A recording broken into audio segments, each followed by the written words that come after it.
Hi guys, welcome back to my channel. If you're new to this channel, please subscribe and share. Today guys, I have a basket here of orchids, of course. What kind of orchids they are? They are one of my favorite orchids that I collect repeatedly. They are the Dendrobium Aggregatum, otherwise called Dendrobium lindleyi. And I will be potting them in a basket, in a wire basket. So I collect them, guys. I have quite a few here in the basket. So let's get started.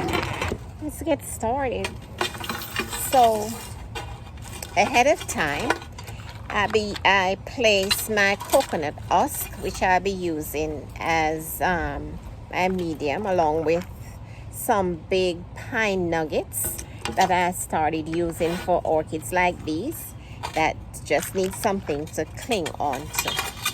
So they are there, and I'll be placing them around and in the middle of the basket. As you can see, this is a big basket, guys, so I have quite a few to go in there. Excuse me. And these orchids, guys, the Dendrobium lindleyi, otherwise called Dendrobium aggregatum, their blooming season is between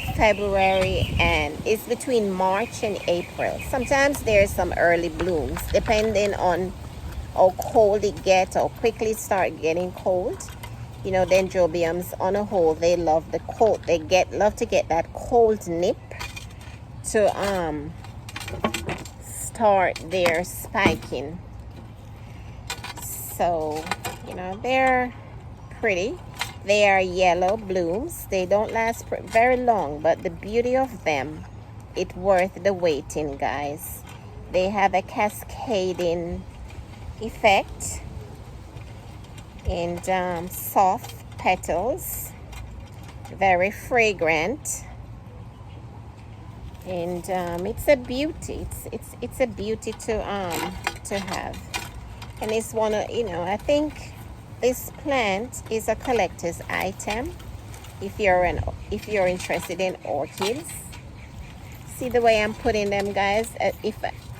As much as I possibly can, I'm trying to I'll try to have some of the pseudobulbs sticking out on the from the basket.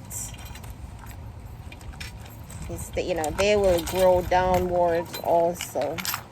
The pseudobulbs, they grow on anywhere as long as they can get something to cling on to, and then pseudobulbs will start multiplying on each other. Yeah. The watering, guys, watering pattern for these. In the summertime, you could water daily. In warm climates, they like water. They drink a lot of water.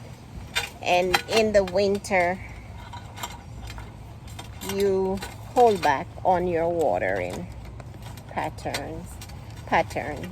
You do less, because that's the time they're getting ready for their blooming season. So you cut back on watering. This is another one here. This is the last one I have to put in. So guys, as with every orchid, what you do is to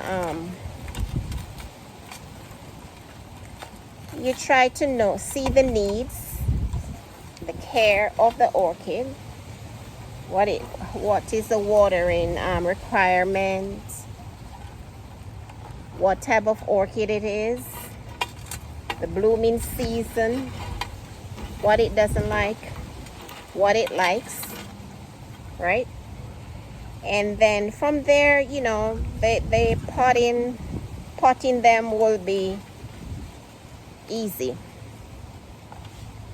You got to know your orchids, guys. Just don't get an orchid and say you're going home to pot this orchid, and then you gotta, if you may get the orchid, and then after you figure out what the care is. Nothing is wrong with that, but you have to figure it out at some point, because you don't want to overwater in it. And you have to know, once you know the blooming season, then you will know how to cut back on fertilizing, how to cut back on watering for this orchid, because you don't want to trigger the wrong message to the orchid. So that's it, guys. As long as you know what kind of orchid you have and the condition you need to have it in. Some orchids love to be mounted. Some orchids are dual orchids. You could mount them. Like this one, you could pot them. But like this one, you could pot them, but if I do like I'm potting them in this basket, I try to have a basket that can be hung, because the blooms, the spikes can be long and cascading, so it will have a better effect when they're blooming, if it's mounted or if it's in a planter that can be hanged. So that's it, guys. I'm almost done. And once you know what the requirement is for the orchid, you're good. I'm gonna put some of these Spanish moss on them. And sometimes they take a little longer. These are bag babies, so I can't predict. I can't give an estimate how long they will take to bloom, because sometimes they take a little while given the weather condition.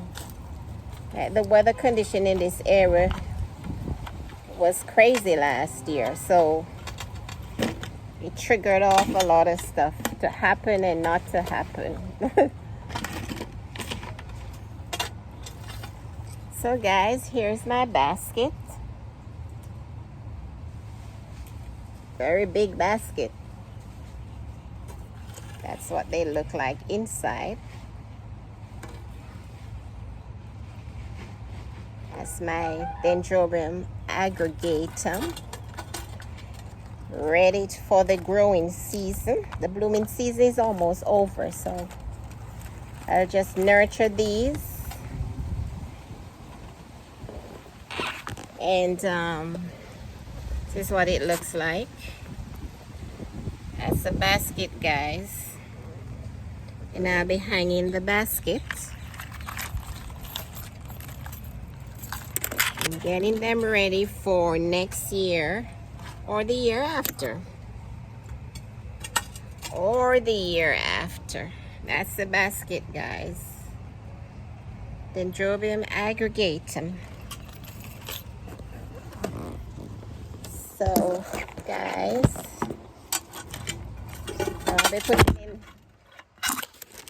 sorry about that. Let me put the label, the tags in. This is important.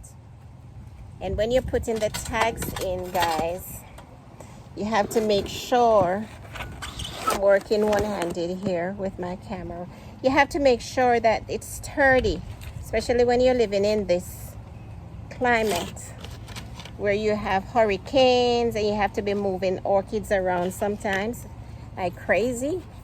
You have to make sure that the tags are placed in the or on the orchids, or how you put it. Make sure it's placed where you won't lose them. I have quite a few here, so I know what this orchid is, but it's a nice presentation when you could look at it with the labels. Someone looking at it that doesn't know the name, it's right there for them.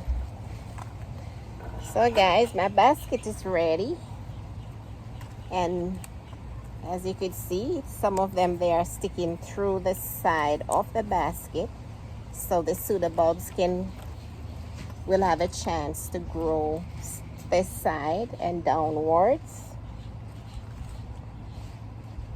That's for the basket, guys. So guys, I have a little surprise here to share with you. A couple weeks ago, I went to the Flamingo Orchid Show, and I got this little orchid here from Brethren's Orchid, and it's called the Talawa. I share that story with you. And I have a surprise bloom this morning, guys. Look at it. It's called the Talawa. Look at the size bloom compared to the size orchid. I think I misspoke, guys. I described the bloom in the last video as orange, but no, I was describing another orchid I got from them. This Talawa is, as you could see, there's a brown and green, and the lips are somewhat purple. See how big that that bloom is compared to the tiny